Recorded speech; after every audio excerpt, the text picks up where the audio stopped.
ప్రతిరోజు petrol prices ఎందుకు మారుతున్నాయి, ఎవరి కోసం మారుతున్నాయి, ఎవరు డిసైడ్ చేస్తున్నారు? మీరు 100 రూపాయలు పెట్రోల్ కొట్టిస్తే 60 రూపాయలు ట్యాక్స్లే వెళ్తుంది. ఆ విషయం మీకు తెలుసా? ఈ రోజు మనం తెలుసుకుందాం పెట్రోల్ డీజిల్ రేట్స్, దాని వెనకాలన్న సీక్రెట్ సింపుల్ గా ఈ వీడియోలో మీకు ఎక్స్ప్లెయిన్ చేయబోతున్నాను. ఇమాజిన్ మార్నింగ్ మీరు కాలేజ్ కి వెళ్ళాలనుకుంటున్నారు. ఫ్యూల్ ట్యాంక్ లో పెట్రోల్ తక్కువగా ఉంటుంది. మీ ఫ్రెండ్ దగ్గర నుంచి మీకు ఒక కాల్ వస్తుంది, రేయ్ పెట్రోల్ రేటు ఇప్పుడు పెరిగిపోయింది అని చెప్పగానే మీరు షాక్ అయిపోతారు. ఎందుకంటే మీరు 1 డే ముందే పెట్రోల్ కొట్టించినప్పుడు దాని రేట్ ఒకలాగుండే, దాని తర్వాత ఇమీడియట్ గా రేట్ అనేది డే టు డే చేంజ్ అయిపోతుంది. అప్పుడు మీ మైండ్ లో ఒక క్వశ్చన్ అనేది వస్తుంది, ఎందుకు ప్రతిరోజు పెట్రోల్ రేట్ అనేది మారుతున్నాయి? దీనికి ఆన్సర్ ఏంటో ఇప్పుడు మీరు క్లియర్ గా తెలుసుకోవచ్చు. మన భారతదేశంలో 85% క్రూడ్ ఆయిల్ ని ఇంపోర్ట్ చేసుకుంటాము. దీనివల్ల మన ఫ్యూల్ ప్రైజెస్ ఇంటర్నేషనల్ మార్కెట్ మీద డిపెండ్ అయి ఉంటుంది. అసలు క్రూడ్ ఆయిల్ ప్రైజెస్ ఎలా డిసైడ్ చేస్తారనుకుంటున్నారా? America Sudan decisions, Russia Ukraine war, ఇంకా న్యాచురల్ డిజాస్టర్స్, ఈ అన్ని ఫ్యాక్టర్స్ వల్ల క్రూడ్ ఆయిల్ ప్రైజెస్ అనేది పెరగడం కానివ్వండి లేక తగ్గడం కానివ్వండి జరుగుతూ ఉంటుంది. దానివల్లే మన పెట్రోల్ రేట్ కూడా మారుతూ ఉంటుంది. 2017 నుంచి మన దేశంలో డైనమిక్ ఫ్యూయల్ ప్రైజింగ్ సిస్టమ్ అనేది అడాప్ట్ చేసుకున్నాము.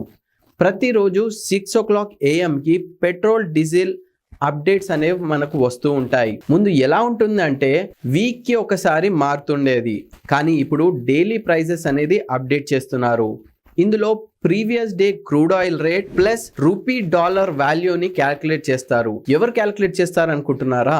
Indian oil corporation, BPCL, HPCL లాంటి కంపెనీస్లు ప్రైస్ ని డిసైడ్ చేస్తాయి. Crude oil plus refinery charges plus transport, dealership commission plus tax and profit margins, ఇవన్నీ క్యాల్కులేట్ చేసి మనం పెట్రోల్ ప్రైసెస్ అనేది డిసైడ్ చేస్తారు. మీకు తెలుసా, మనం కొట్టించే ప్రతి పెట్రోల్లో 50 to 60% ట్యాక్సే ఉంటుంది.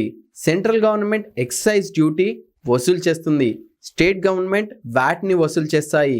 అందుకే తెలంగాణలో ఒక రేటు, గుజరాత్లో ఒక రేటు, ఢిల్లీలో ఇంకో రేటు అనేది పెట్రోల్ వేరియేషన్ అనేది ఉంటుంది. రూపీ డాలర్ వాల్యూ ఎలా ఎఫెక్ట్ చేస్తుంది? ఒకవేళ రూపీ డాలర్ మీద వీక్ అయితే ప్రైస్ పెరిగిపోతుంది.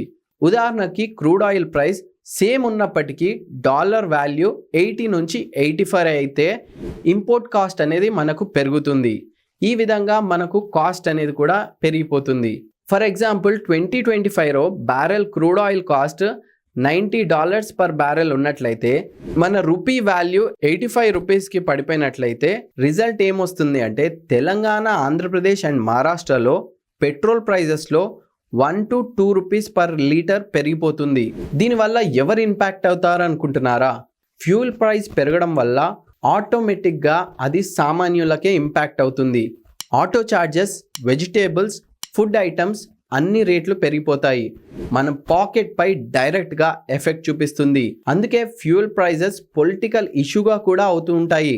ప్రతి ఒక్కరూ ట్యాక్స్ని రెడ్యూస్ చేయమని డిమాండ్ చేస్తూ ఉంటారు. సో ఇప్పుడు మీకు అర్థమయ్యే ఉంటుంది, నెక్స్ట్ టైం పెట్రోల్ బంక్కి వెళ్ళినప్పుడు మీ మైండ్లో 100 రూపీస్కి 60 రూపీస్ ట్యాక్సే కడుతున్నారని గుర్తించుకోండి. మరి మీరు కూడా పెట్రోల్ రేట్ తగ్గాలనుకుంటున్నట్లయితే ఈ వీడియోని లైక్ చేసి మీ ఫ్రెండ్స్ అండ్ ఫ్యామిలీ మెంబర్కి షేర్ చేయండి. జై హింద్, వందే మాతరం. Thanks for watching, take care, bye.